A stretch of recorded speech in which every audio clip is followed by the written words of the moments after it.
कैसे हो आप सब लोग? उम्मीद है आप लोग बहुत अच्छे होंगे और आप लोगों की तैयारी भी बहुत अच्छी चल रही होगी। दोस्तों 2024 की वैकेंसी में आप अपनी एक सीट पक्की कर पाएँ, इसलिए हम आपकी तैयारी को बूस्ट करने के लिए प्रीवियस ईयर पेपर करवा रहे हैं एनटीपीसी के, जो कि पिछली बार पूछे गए थे। जैसा कि आप जानते होंगे कि पिछले जितने भी पेपर हुए हैं, वो किसी न किसी पेपर से रिपीट होते दिख रहे हैं। जैसे 2016 का पेपर रिपीट हुआ था 18 में और 18 का 19 में रिपीट हुआ था। वैसे ही 19 वाला जो मैं करवा रहा हूँ, जो कि 2021 में हुआ था, ये 2024 में रिपीट होने के चांसेस हैं। पूरा पेपर कभी रिपीट नहीं होता, लेकिन क्वेश्चंस जो हैं उसके बहुत सारे रिपीट्स हो जाते हैं जीएस जीके के, और क्वेश्चन का जो लेवल है वो भी वैसा ही आता है। बस 19-20 का फर्क पड़ता है। दोस्तों शुरुआत करते हैं आज की वीडियो की, लेकिन चैनल पे नए हैं और अभी तक सब्सक्राइब नहीं किया तो मेरी रिक्वेस्ट है, कृपया चैनल को सब्सक्राइब कर लीजिए, बेल आइकन भी दबा लीजिए। जब भी हमारी वीडियो आएगी आपके पास नोटिफिकेशन पहुंच जाएगी। दोस्तों 50 तक कर चुके थे, 51 से शुरू करते हैं। 120 के विषम और सम भाजकों की कुल संख्या क्रमशः कितनी है? यानी कि अगर हम 120 देखें तो इसके बहुत सारे गुणनखंड होंगे। दोस्तों कितने होंगे देखो मैं बता देता हूँ।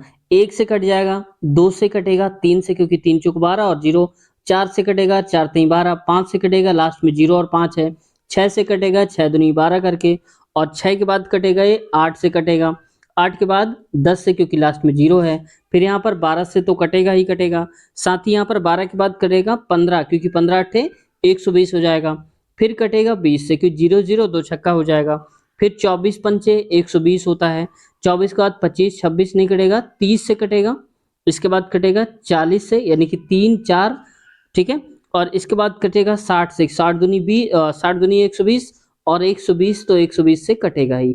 इतने फैक्टर हो जाएंगे दोस्तों इसके। अब आप बताओ इसमें से सम और विषम बताना है, तो पहले विषम दिया है तो पहले हम विषम देखते हैं। तो विषम कौन कौन से होंगे, मैं थोड़ा कलर चेंज कर देता हूँ। तो देखो विषम में कौन कौन आएंगे, 1 2 और 3, और इसके बाद कौन सा विषम बचा, एक ये 4, तो टोटल 4 हो जाएंगे। तो 4 देख सकते हो कि यहाँ पर पहले वाले में 4 लिखा है विषम की जो संख्या है।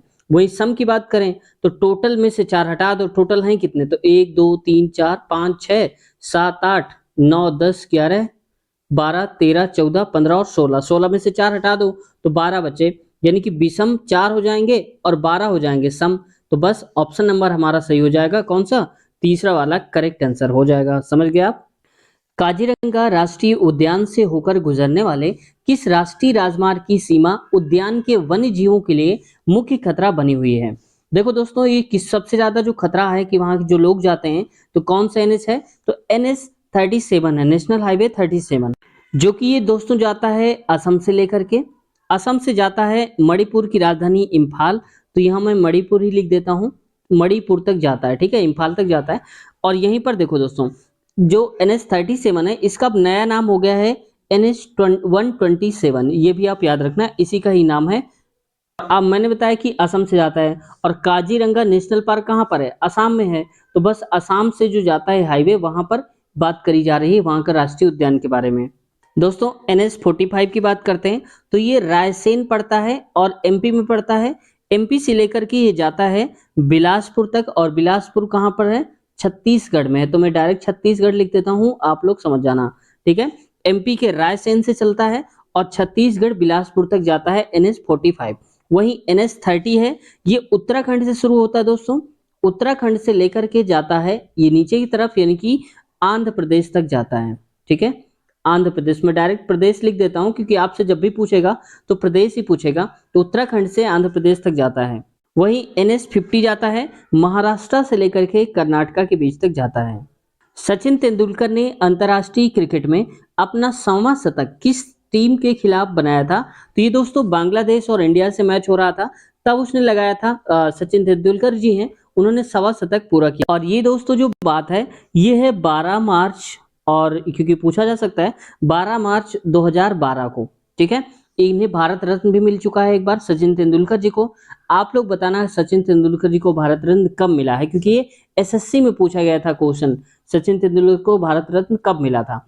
अब मैं आपसे क्वेश्चन और छोड़ता हूं यहाँ पर आपके लिए कि यहाँ पर सचिन तेंदुलकर जी जो हैं वो किस लिए फेमस हैं, क्रिकेट के क्षेत्र में किस लिए, बल्लेबाज हैं, विकेट कीपर हैं, या कौन से हैं, बॉलर हैं, जो भी हैं, आप लोग बताना कमेंट सेक्शन में, ठीक है। तो यहाँ पर इंग्लैंड की जो मुद्रा है वो है पाउंड चलती है, यहाँ पर पाउंड चलती है, ठीक है।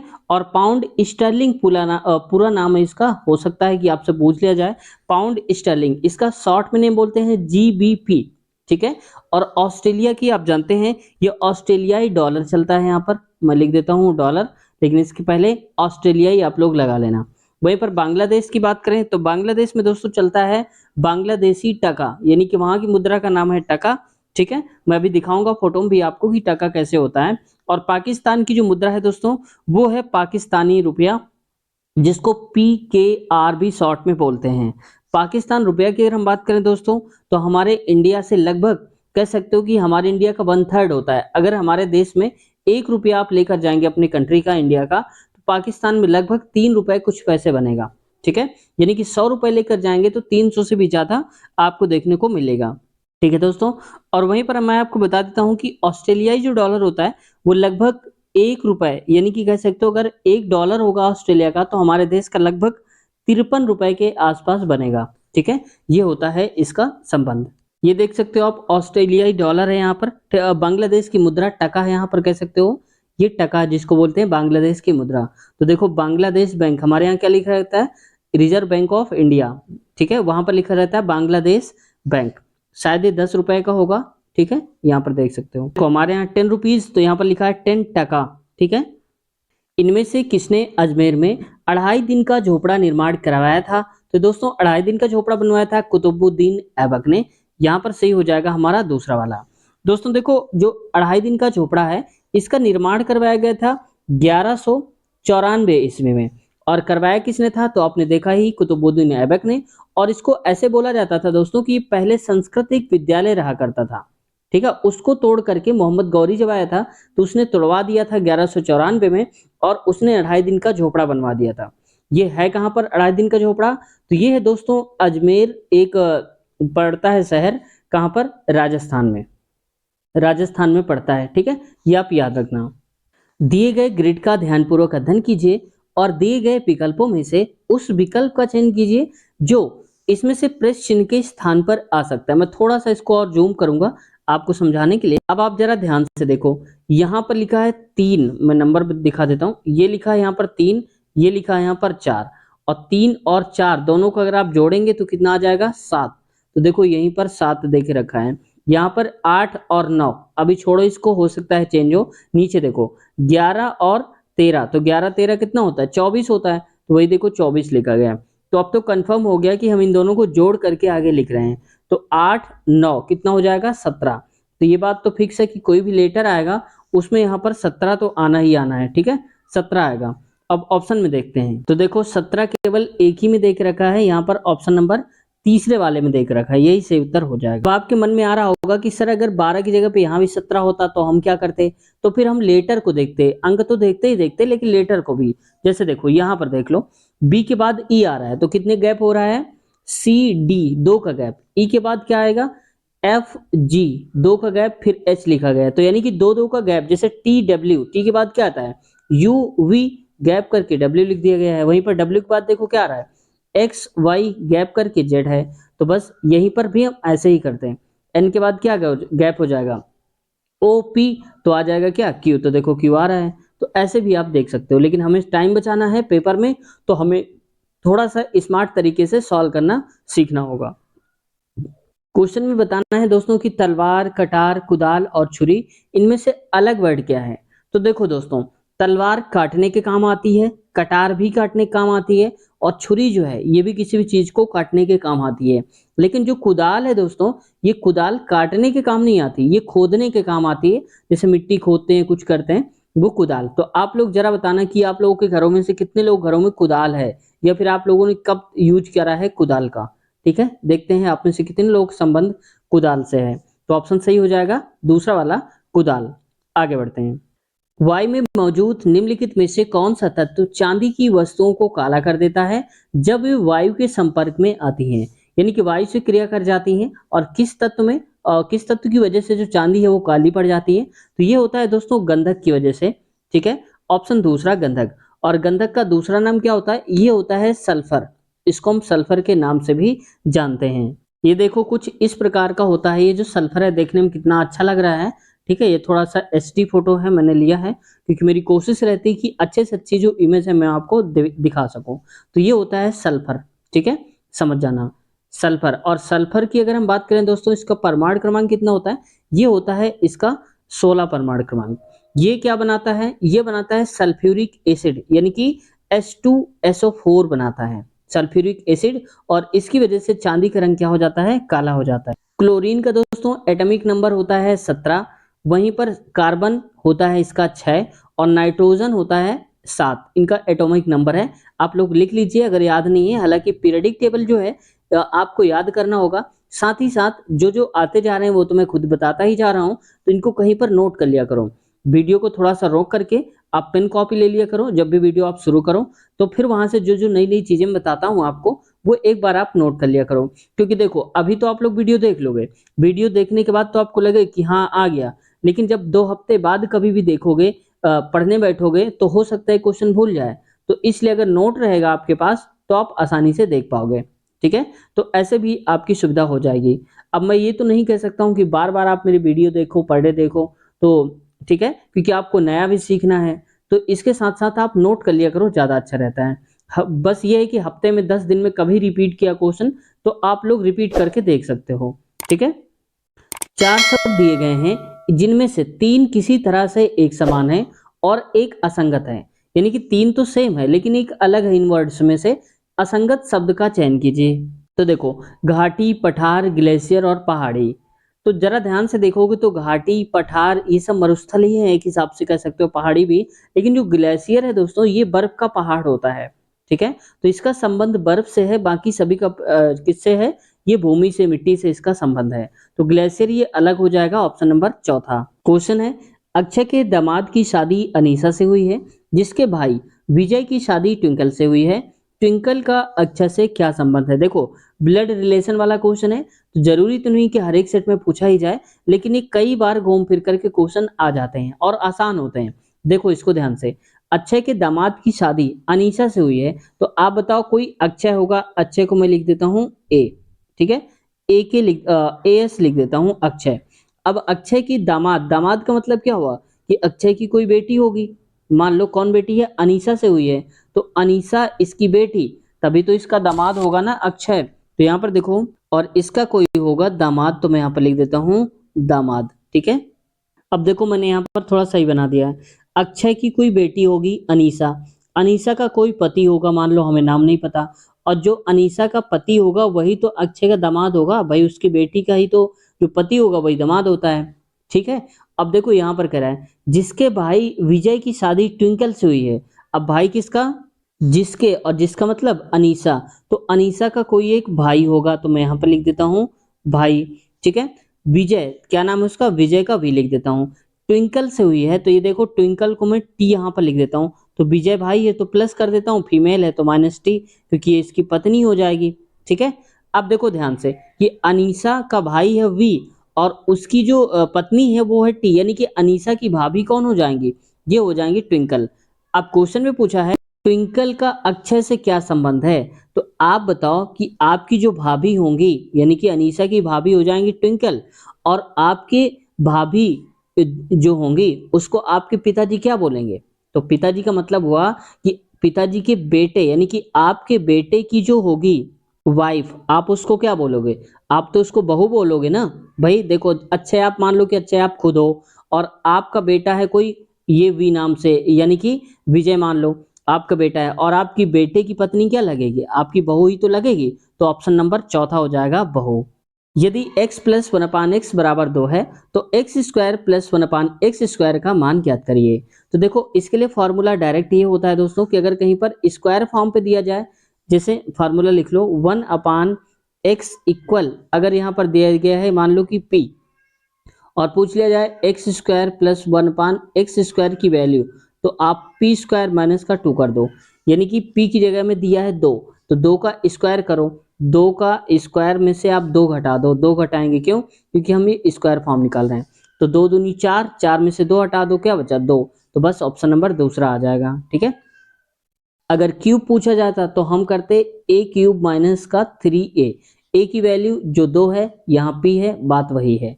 आगे बढ़ते हैं। नेक्स्ट क्वेश्चन है हमारा, कह रहा है इसमें 4 plus root two upon root two plus 1 का मान ज्ञात करिए। ठीक है, देखते हैं। तो पहले इसको नोट कर देता हूं मैं यहाँ पर, 4 प्लस रूट टू अपान में है रूट टू प्लस का 1। ठीक है, अब इनटू में हम क्या कराते हैं, जो नीचे दिया होता है उसी का साइन चेंज करके इनटू करा दो, यानी कि रूट टू प्लस 1 था तो हम माइनस 1 कर देंगे। नीचे भी सेम वही मल्टीप्लाई रूट टू माइनस 1, यानी कि जब आप ऊपर गुणा कराओगे तो वही नीचे भी कराना है। ठीक है, अब आगे देखो, इसका मल्टीप्लाई अगर हम करवाएंगे यहाँ पर तो a plus b a minus b, क्योंकि a प्लस बी का मतलब है a की जगह में रूट टू और b की जगह में है प्लस 1। तो अब बताओ कि a प्लस बी और a माइनस बी क्या होता है, ए स्क्वायर माइनस का बी स्क्वायर होता है। तो ए स्क्वायर मतलब रूट टू का स्क्वायर करेंगे तो 2 आएगा, 1 का स्क्वायर माइनस का 1, यानी कि 2 में से 1 गया तो 1। मैं इसलिए पहले बता रहा हूँ क्योंकि नीचे का हिसाब किताब बराबर हो जाएगा। तो इस पूरे को आप हटा दो क्योंकि यहाँ पर सिर्फ 1 बचेगा लास्ट में। ठीक है, मैंने नीचे का सब कुछ हटा दिया क्योंकि नीचे 1 बचता तो उसका कोई अर्थ न रह जाता। अब इसका मल्टीप्लाई करा लो, 4 का गुणा रूट टू में तो हो जाएगा 4 रूट टू माइनस, और 4 का गुणा माइनस 1 में तो हो जाएगा 4 गुणे 1 यानी कि 1। ठीक है, अब प्लस 2 का मल्टीप्लाई यहाँ कराओ तो प्लस रूट टू, तो root two into root two क्या हो जाएगा, प्लस का 2, यानी कि अगर 2 बार कोई संख्या रूट में लिखी होती है और गुणा कराते हैं तो रूट हट जाता है, वो नंबर को हम लिख देते हैं, वही आंसर हो जाता है। जैसे रूट टू में क्या आ गया, 2 आ गया। आगे रूट टू माइनस 1 तो ये हो जाएगा माइनस का रूट टू। अब इसको देखो, पहले रूट टू वाला देख लेते हैं। तो 4 रूट टू में से 1 रूट टू हटा दो तो कितना बचेगा, 3 रूट टू माइनस का 4 और प्लस का 2 तो माइनस का 2 बचेगा यहाँ पर। तो क्या आ जाएगा आंसर हमारा, 3 रूट टू माइनस 2 आ जाएगा। ऑप्शन नंबर तीसरे में दे के रखा है यहाँ पर, ऑप्शन नंबर देख सकते हो। ठीक है, एक बिजली के खंभे का उन्नयन कोण 30 डिग्री से बढ़कर 60 डिग्री हो जाता है जब इसे देखने वाला व्यक्ति अपनी प्रारंभिक स्थिति से 30 मीटर खंभे की ओर बढ़ता है। उस बिजली के खंभे की ऊंचाई ज्ञात करिए। यानी कि कहना चाहता है कि कुछ इस प्रकार का फिगर होगा, ऐसे करके ये खंभे की ऊंचाई है ये वाली, और व्यक्ति पहले यहां पर था तब उसका कोण कितना था दोस्तों, 30 डिग्री था। अब यहां पर ये जैसे ही बढ़ा इधर की तरफ ऐसे बढ़ा होगा तो उसका कोण अब कितना हो गया, 60 हो गया। ऐसे फिगर कुछ बनेगा, लेकिन 30 मीटर बढ़ा है तो 30 मीटर यानी कि यहां से यहां तक वो 30 मीटर बढ़ा होगा, इतना इतना करके कुछ इस टाइप का दोस्तों फिगर बनेगा। ठीक है, अब क्या कह रहा है इसमें, खंभे की ऊंचाई ज्ञात करना है, यानी कि ये वाली हमें बताना है ऊंचाई कितनी होगी, एसी की लंबाई ऊंचाई कह सकते हो, ये बताना है। तो देखो दोस्तों, इसके लिए मैं एक शॉर्ट ट्रिक बताता हूँ, हालांकि इसको बहुत लंबा करोगे आप तो बहुत ज्यादा टाइम लगेगा। शॉर्ट ट्रिक आप समझो क्या होती है, जब कभी दो कोण दिए हों 30 और 60 के, तो हमेशा जितना 30 ये वाला को इतनी जगह दी होगी तो उसका आधा होता है यहां से। जैसे मान लो ए बी सी डी मान लेता हूं, बी डी की लंबाई 30 है तो इधर वाला हो जाएगा डी सी 15, यानी कि इसका आधा हो जाएगा। ठीक है, और जो डी सी होगा वही वाला हो जाता है ऊपर, लेकिन √3 का मल्टीप्लाई करा देते हैं, यानी कि √3 इंटू में हो जाएगा, बस वही आ जाएगा। तो आप बताओ 30 का आधा कितना हो जाएगा, 15, और 15 ये निकल आया, और √3 का मल्टीप्लाई करा दो तो कितना हो जाएगा, 15 √3, वही हमारी ऊंचाई यानी कि एसी निकल आएगी। ऑप्शन नंबर तीसरा वाला सही उत्तर हो जाएगा हमारा। ठीक है, तो देखा कितनी शॉर्ट ट्रिक में हमने कर लिया उस क्वेश्चन को। अगर आप उसको करते तो बहुत टाइम लग जाता अगर शॉर्ट ट्रिक से ना करते, लेकिन ये कब काम करेगा, जब 30 और 60 डिग्री के यहाँ पर कोण दे के रखे हो तभी काम करेगा ये, बाकी के लिए नहीं। ठीक है, आगे बढ़ते हैं। नेक्स्ट क्वेश्चन है हमारा, निम्नलिखित व्यंजक का मान ज्ञात कीजिए। तो देखो मैंने बताया था आपको कि अगर कहीं पर ब्रैकेट दिया है तो सबसे पहले आप छोटा ब्रैकेट तोड़ो, फिर इसके बाद मझला ब्रैकेट यानी कि ये वाला कुछ ऐसा बना रहता है, फिर ये बड़ा वाला तोड़ो। इस क्रम में हम ब्रैकेट को तोड़ते हैं। तो पहले देखो छोटा वाला यहाँ पर लिखा है तो पहले इसको खात्मा कर लेते हैं। तो 8, हालांकि तो रूल ये होता है कि पहले भाग, गुणा, जोड़ और घटाना। तो जोड़ घटाना कभी आता है तो आप किसी को भी पहले कर सकते हो। जैसे देखो 8 में से 6 हटा दो तो क्या बचेगा, 2, 2 में से 3 जोड़ दो क्योंकि प्लस का 3 है तो क्या हो जाएगा, 5। ठीक है, चाहे तो आप प्लस प्लस पहले कर लो, 8 3 11, 11 में से 6 गया तो 5, यानी कि मैं कह सकता हूं इसको कि पूरे को हटा करके यहाँ पर जो आएगा इतने में ये आ जाएगा टोटल 5 आ जाएगा। समझ गए आप। अब देखो 4 में से माइनस का 5 तो क्या बचेगा, माइनस का 1 बचेगा, यानी कि यहां से यहां तक आप कहेंगे कितना बचा, -1। अब माइनस देखो बाहर लगा है और माइनस यहाँ भी लगा है, तो माइनस गुणा माइनस क्या हो जाता है, प्लस हो जाता है, तो यहाँ पर आ जाएगा प्लस। ठीक है, तो ये पूरा हटाकर मैं यहाँ से यहाँ तक का लिख देता हूँ +1। तो हमारा जो संख्या वो बचेगा इक्वेशन, वो बचेगा 20 माइनस का ब्रैकेट के अंदर 15 प्लस का 1, ये हो जाएगा। तो 20, अब देखो 15 एक 16, तो यहाँ पर लिख दीजिए 16। अब 20 में से 16 गया तो क्या बचेगा, 4 बचेगा। सही उत्तर हमारा 4 हो जाएगा। ऑप्शन नंबर पहले में दे के रखा है, हंसता हुआ आंसर आएगा। कह रहा है दोस्तों कि यहाँ पर क्वेश्चन मार्क की जगह पर क्या आएगा ये बताना है। तो पहले हम इसको समझ लेते हैं कि ये पैटर्न चल कैसे रहा है। तो देखो EFGI, अब यहाँ से हमें देखना पड़ेगा कि आया कैसे है। तो ई के बाद एफ आ गया, कोई गैप नहीं है। ठीक है, हमें पहले पहले लेटर देखने पड़ेंगे। जैसे ई के बाद जी, तो ई के बाद एफ का गैप जी आ गया, जी के बाद एच का गैप आई आ गया है, आई के बाद जे का गैप फिर आ गया है के। यानी कि पहले पहले लेटर जो हम लिख रहे हैं वो एक एक के गैप में लिख रहे हैं। यानी कि यहाँ पर जो पहला लेटर आएगा वो के बाद गैप कर दो एल का, तो क्या आ जाएगा, एम आएगा। तो स्टार्टिंग में एम आएगा। अब ऑप्शन में आप देखो कि स्टार्टिंग में एम कहाँ लिखा है, तो आप कहेंगे ऑप्शन नंबर तीसरे में है। तो बस ये स्मार्ट तरीका आपको अपनाना है क्वेश्चन जब आप सॉल्व करेंगे एग्जाम हॉल में। तो एम लिखा है, बस यही से हम टिक करके आगे बढ़ जाएंगे, टाइम वेस्ट बाकी में नहीं करेंगे। लेकिन आपके मन में आ रहा होगा कि सर यहाँ तो आ गया है, लेकिन हो सकता है पेपर में एम कहीं और आ जाए, तो क्या करेंगे, तो अगला भी देख लो। एम आएगा स्टार्टिंग में, ठीक है। अब देखो एफ के बाद आया है आई, कैसे आया होगा, GH, दो का गैप करके आई आया। आई के बाद आया है एल, तो आई के बाद क्या आता है, JK, दो दो का गैप हो रहा है। तो ऐसे के बाद देखो LM, गैप कर दो, क्या आ जाएगा दोस्तों, यहाँ पर ओ है, थोड़ा सा माफ कीजिएगा, ओ लिखा है। तो ओ के बाद देखो क्या आता है, PQ, ये दो का गैप होके अगला आ जाएगा आर आ जाएगा। तो बस एम के बाद आर आएगा, तो MR देखो, तो ऑप्शन नंबर तीसरे में दिया है MR, ऑप्शन तीसरा सही हो जाएगा। 45:75, 3:5, 51:63 और 256:81 का मिश्र अनुपात यानी कि कंपाउंड रेशियो बताना है क्या होगा। तो देखो इसमें कुछ नहीं करना होता, कंपाउंड में जो भी ये लिखा है अनुपात में इसको भिन्न में लिख दो। जैसे 45 और बटे में 75 लिख देता हूं मैं, गुणा लगा दो। अगला क्या है 3 5, तो लिख दो ऊपर वाला, पहले वाला ऊपर और बाद वाला 5 यानी कि नीचे, गुणे में। अगला है 51 68, तो 51 और नीचे आ जाएगा 68। वही अगला है गुणा करके 256 ऊपर और जस्ट नीचे क्या आ जाएगा 81। बस आप काट दो इससे, तो 15 3 45, 15 पना 75, 17 53 और 17 चौको 68। अब अगला देखो ये 3 और 3, 3 3 9 हो जाएगा और 9 9 81 हो जाएगा। अब 3 1 3 9 और 3 1 3, ये भी कट गया। तो नीचे बचा हमारे पास क्या, 3 4 और 5, तो मैं इसको लिख देता हूँ यहाँ पर, ये 5 भी बचेगा, इसको मैंने लिख दिया, ठीक है। अब इसको काटते हैं, तो 4 से कटने के चांसेस है, 4 1 4 और 4 6 24 और 4 चौको 16। आगे हम इसको लिखेंगे, आगे तो आ जाएगा 64 बटे में 55 25 और 25 नहीं 75, यानी कि 64 बटे 75 आना चाहिए दोस्तों। तो कहाँ लिखा है, ऑप्शन नंबर पहले में लिखा है 64 बटे 75 सही उत्तर हो जाएगा। यदि ABCD एक चक्रीय चतुर्भुज है और ABC एक समबाहु त्रिभुज है, कोण ACDA का मान ज्ञात करिए। तो पहले इसको बनाते हैं, तो पहले समबाहु त्रिभुज बना लो आप ऐसे करके, समबाहु त्रिभुज यानी कि इसमें से एक भुजा A है, B और C है, समबाहु त्रिभुज कराया। और चक्रीय चतुर्भुज है तो लगभग कुछ इस प्रकार का बनेगा चक्रीय चतुर्भुज जो है, तो ABC, तो ये हो जाएगा D। अब पूछा है CDA कितना हो जाएगा, तो CDA यानी कि ये वाला जो एंगल होगा ये कितना हो जाएगा, ये बताना है। तो ध्यान से देखो जरा, ये कह रहा था कि समबाहु त्रिभुज है ABC, और समबाहु त्रिभुज का मतलब कि सारी भुजाएं बराबर, यानी कि ये AB बराबर, BC बराबर और AC बराबर। जब भुजा बराबर तो कोण भी बराबर। तो आप बताओ त्रिभुज के तीनों कोणों का योग कितना होता है, 180, और 3 भागों में बांटना है क्योंकि समबाहु त्रिभुज है, तीनों कोण बराबर, तो 3 से भाग दे दो, 3 छंग 18, यानी कि 60 60 के हो जाएंगे।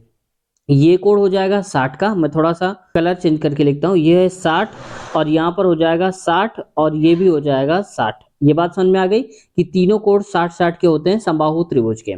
अब देखो जरा ध्यान से, चक्रीय चतुर्भुज था, और चक्रीय चतुर्भुज का मतलब होता है कि आमने सामने के कोण, ये कोण और ये कोण, दोनों का योग जो होगा वो 180 डिग्री होगा। पूछा है डी वाला, तो आप बताओ टोटल होना चाहिए 180, यानी कि एंगल डी प्लस का एंगल का बी बराबर 180, और डी तो हमें ज्ञात करना है तो डी को छोड़ दो। बी की वैल्यू क्या दिया है तो 180, बी वाला था यहाँ पर कितना 60, तो मैं 60 को डायरेक्ट यहाँ पर घटा देता हूँ 60, तो बस 120 आ जाएगा सही उत्तर। ऑप्शन नंबर तीसरा सही उत्तर हो जाएगा। दोस्तों आपको क्या करना था, ये सारा तीन झांगड़ा नहीं करना था, आपको क्या करना था चक्रीय त्रिभुज ये बनाना है। जब आप पेपर देंगे डायरेक्ट यहाँ से देखो कि 60 है, 180 बनाने के लिए कितना कम है तो 120, बस यही उत्तर डायरेक्ट आप करके चले आना, ठीक है। निम्नलिखित आरेख में ए में वे सभी लोग शामिल हैं जो चॉकलेट पसंद करते हैं, बी में वे जो आइसक्रीम पसंद करते हैं, और सी में कैंडी पसंद करते हैं। तो जैसे जैसे है वैसे लिखते जाता हूँ। तो ए वाला क्या बोला है, ए वाला है कि चॉकलेट, तो यहाँ पर लिख दो चॉकलेट, ठीक है, मैं चौक लिख देता हूँ, आप चॉकलेट समझना। और बी का मतलब है यहाँ पर आइसक्रीम, तो ये है यहाँ पर आइस लिख देता हूँ शॉर्ट में, क्योंकि हमें तो क्वेश्चन सॉल्व करना है। और देखो कैंडी, कैंडी मतलब कि ये वाला हो जाएगा कैंडी। अब क्वेश्चन पूछा क्या है कि वे सभी लोग शामिल है, ठीक है भाई, जो कैंडी पसंद करते हैं। अच्छा इसमें बोला है कि जो आइसक्रीम पसंद करते हैं, ठीक है। छायांकित क्षेत्र क्या दिखाता है, यानी कि ये वाला जो आप कलर्ड फिगर देख रहे होंगे, कलर्ड हिस्सा, ये क्या दिखाता है, तो देखो ध्यान से, ये तीनों में कॉमन आ रहा है। तीनों को मतलब कि बी वाला सर्कल भी इसमें घुसा हुआ है, ये वाला, और ए वाला भी है, देखो ये पार्ट, और सी वाला भी है ये पार्ट। यानी कि ये बात तो फिक्स हो गई कि तीनों में कॉमन है, यानी कि वो बच्चे होंगे जो आइसक्रीम, कैंडी और चॉक तीनों को पसंद करेंगे। तो ऑप्शन नंबर कहाँ है देखते हैं पहले इसको। तो वे लोग केवल, केवल वाला तो पहले ही काट दो, वे लोग जो केवल, केवल हटा दो, केवल से दुश्मनी है क्योंकि ये बीच में है। तो बस ऑप्शन नंबर क्या हो जाएगा हमारा तीसरा, वे लोग जो चॉकलेट, कैंडी और आइसक्रीम पसंद करते हैं। यूनेस्को का मुख्यालय कहाँ पर स्थित है, तो यूनेस्को का दोस्तों मुख्यालय है यहाँ पर पेरिस में, और पेरिस आप जानते होंगे फ्रांस की राजधानी है पेरिस, ठीक है।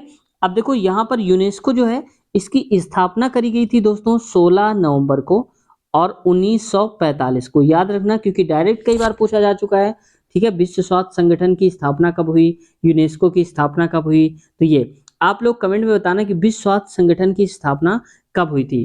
देखो यूनेस्को जो होता है दोस्तों, यूनेस्को इसलिए बनाया गया था ताकि हर बच्चे और जो नागरिक हैं उनको गुणवत्तापूर्ण शिक्षा मिल सके, यानी कि बच्चों के उत्थान के लिए ये यूनेस्को बनाया गया। जैसे कि पिछली वीडियो मैंने बताया था, ये रिपीटेड क्वेश्चन है, और इसमें बताया था मैंने पीछे आपको कि यूनेस्को में जो कुल सदस्य हैं वो 195 हैं, और उसमें से 8 जो हैं वो सहयोगी सदस्य हैं, यानी कि सहयोग के रूप में हैं 8 सदस्य। अच्छा आप में से किसी को यूनेस्को का फुल फॉर्म पता है तो आप लोग जरूर बताना। देखते हैं कितने लोगों को अभी तक याद है जो पीछे वीडियोस में मैंने बताई थी। अब पार्ट मुझे याद नहीं किस में बताया है, लेकिन हाल ही के कुछ 10-5 ही वीडियो के आसपास बताया था, ठीक है। एफएओ के सोफिया 2020 डेटा के अनुसार कौन सा देश विश्व का सबसे बड़ा मछली उत्पादक है। देखो ये तो पूछा था दोस्तों 2020 के हिसाब से, तो हो जाएगा चाइना। लेकिन अगर 2024 में आपके सामने यही क्वेश्चन आ जाए 2024 में, तो भी आपको यही आंसर देना है। अभी भी मछली का सबसे बड़ा जो उत्पादक देश है वो है चाइना। दोस्तों उसने इतना उत्पादन किया है इस 2024 में 67.8 मिलियन टन कह सकते हो, मिलियन टन है। इतनी मछलियों का उत्पादन उसने करा है चाइना ने इस साल 2024 में। और वहीं दोस्तों मछली उत्पादन में पहला तो चाइना है, दूसरा है इंडोनेशिया। हो सकता है कि आपसे घुमा दे तो आप कंफ्यूज हो जाएं, इसलिए तैयारी आप बेहतर करेंगे, सिलेक्शन लेना है आपको, इसलिए आप ये भी आप याद रखना। इंडोनेशिया दूसरे नंबर पे आता है मछली उत्पादन में, और हमारा देश भारत आता है तीसरे नंबर पे, यानी कि मछली में पहले चाइना, इंडोनेशिया और फिर भारत आता है। उन दो गोलों के आयतनों का अनुपात ज्ञात कीजिए जिनके वक्र पृष्ठों के क्षेत्रफलों का अनुपात 1:4 है। तो देखो दोस्तों आपको पूरा सॉल्व नहीं करना, आप फॉर्मूला अगर जानते हैं ना तो यहीं से खेल आप दिखा देंगे। जैसे वक्र पृष्ठ का क्षेत्रफल क्या होता है 4 पाई आर स्क्वायर, तो आप बताओ कि 4 पाई आर स्क्वायर इसमें भी रहा होगा और दूसरे वाले में भी 4 पाई आर स्क्वायर रहा होगा। तो 4 पाई तो आप हटा दो क्योंकि दोनों में अनुपात है तो कट गए होंगे। अब आर स्क्वायर दिया है और हमें त्रिज्या निकालनी है, तो आर स्क्वायर का अंडर रूट करेंगे, यहाँ पर आर स्क्वायर का अंडर रूट करेंगे, R1 R2 मान लीजिए। तो इसका अब डायरेक्ट आपको ये लिखना नहीं, मैं आपको समझा रहा हूँ, क्योंकि जब आप पेपर देंगे तो आपको लिखना नहीं, ये सब आपको ओरल करना है। अब देखो त्रिज्या निकालेंगे तो इनका अंडर रूट आपस में कर दीजिए, तो मैं यहाँ पर कर देता हूँ। तो अंडर रूट 1 और अनुपात में अंडर रूट 4, तो हो जाएगा 1:2। ये R1 पहली त्रिज्या और ये R2 दूसरी त्रिज्या। अब कह रहा है कि गोलों के आयतनों का अनुपात, तो आयतन का मतलब होता है 4/3 पाई आर क्यूब, तो सब में रहा होगा, यहाँ भी 4/3 पाई आर क्यूब, तो 4/3 पाई 4/3 पाई तो कट गया होगा, यानी कि हमें इनका क्यूब कर देना है, बस यही आंसर आ जाएगा। तो 1 का क्यूब तो 1 होगा, 2 का क्यूब अगर आप करोगे तो 2 दूनी 4 दूनी 8, यानी कि हो जाएगा 1:8। भाई देखो 2 का क्यूब करोगे 2 गुणे 2 गुणे 2 लिखोगे तभी तो 8 आएगा, तो 1:8 हो जाएगा। ऑप्शन नंबर तीसरा करेक्ट आंसर हो जाएगा हमारा। ठीक है। साधारण ब्याज की कितने प्रतिशत वार्षिक दर पर एक धनराशि 5 वर्ष में मूल धनराशि के 8/5 के बराबर हो जाती है? दोस्तों मुझे याद आया, क्योंकि मुझे खुद याद नहीं रहता, सब्सक्राइब नहीं किया चैनल को सब्सक्राइब कर लीजिए, बेल आइकन भी दबा लिया करिए, ताकि ऐसे इंटरेस्टिंग वीडियो आपको हमेशा मिलती रहे और 2024 में आप अपनी एक सीट पक्की अवश्य कर पाओ। ठीक है दोस्तों, फिर चलते हैं क्वेश्चन पे। क्वेश्चन हमारा कह रहा है यहाँ पर, कह रहा है कि 8/5 के बराबर, देखो 8 5 यानी कि पहले अगर 5 रुपए रहा होगा हमारा मूलधन यानी कि प्रिंसिपल, तो अब अमाउंट हो गया है यानी कि टोटल रकम हमारी हो गई है 8 रुपए। तो आप बताओ कि कितने रुपए बढ़ गए होंगे? 5 से 8 हो गए तो कितने बढ़े? यानी कि दोनों का अंतर 3 रुपए। तो 5 रुपए हमने जमा किए थे, यानी कि मूलधन हमारा 5, ब्याज मिल गया 3 रुपए। ये बात फिक्स हो गई। अब फार्मूला लगा दो आराम से, क्या? SI equal to PR into में T अपान का 100, इस पे रखेंगे। ठीक है, मैंने पूरा डेटा ऊपर नोट कर दिया, आप लोग देख लेना। तो SI इक्वल होता है P इंटू में R और इंटू में T, अभी नीचे बताया था 100। SI की वैल्यू क्या हो जाएगी? 3 दे के रखा है तो रखिए 3।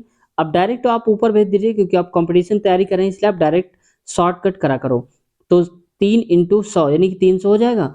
और PR, तो P यानी कि साधारण ब्याज कितने प्रतिशत, यानी कि R निकालना है, और प्रिंसिपल कितना था? 5 रुपए, और समय कितने साल का? 5 साल का, और हमें रेट निकालना है तो आर ये लिख दो। ठीक है।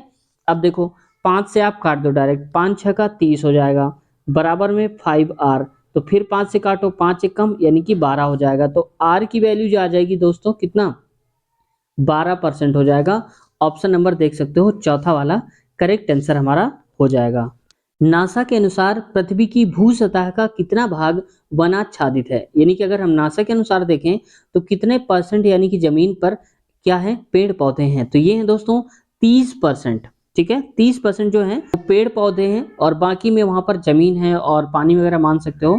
ऐसे पानी नहीं लेंगे दोस्तों, क्योंकि भू सतह बोल रहा है, तो जमीनी स्तर की बात करें, जमीन में से 30% जो है वो यहाँ पर वनाच्छादित है। सबसे ज्यादा वनाच्छादित वाला अगर हम राज्य की बात करें तो ये है दोस्तों मध्य प्रदेश। याद रखना, क्योंकि एक बार पूछा जा चुका है ग्रुप डी में, मध्य प्रदेश। ठीक है, पहले नंबर पे जहां पर सबसे ज्यादा वन क्षेत्र का एरिया है, और दूसरे नंबर पे आता है अरुणाचल प्रदेश। ठीक है, अरुणाचल प्रदेश याद रखना आप, क्योंकि हो सकता है पूछ लिया जाए आपसे, तो दोनों मैंने आपको बता दिए ताकि आपको याद रहे।